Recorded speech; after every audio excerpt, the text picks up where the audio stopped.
Hi everyone, this is the Precise Prosecutor, and I'm George Howarah at Harrity. Previously I discussed why I think conducting examiner interviews is so important, how to prepare for examiner interviews, and how to create examiner interview agendas.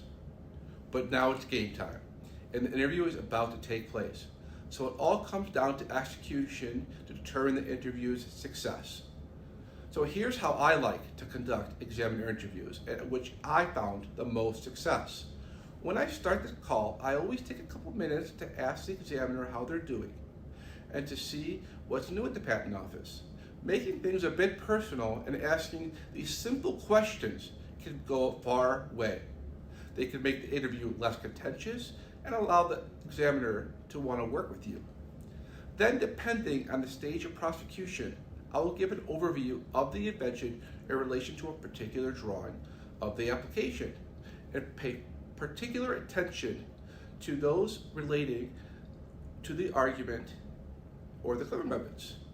And I make sure to do so in my own words and not those of the claims.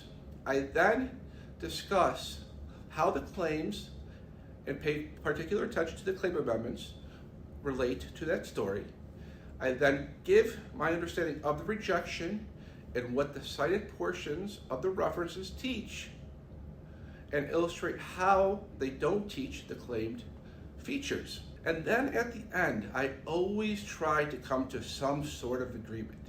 And I have a very structured way for doing that. I first asked, ideally, if the proposed amendments place the application in condition for allowance.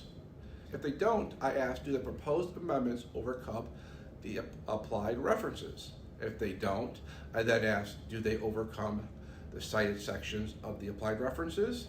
If they don't, I ask, do they appear to overcome the cited sections of the references? I typically always come to some sort of agreement in my cases. And coming to an agreement is ideal for patent prosecution estoppel, so that you can mitigate arguments that you provide in a written response to an office action and that later become of record. Well, that's how I like to conduct examiner interviews. How do you like to conduct them? Thank you.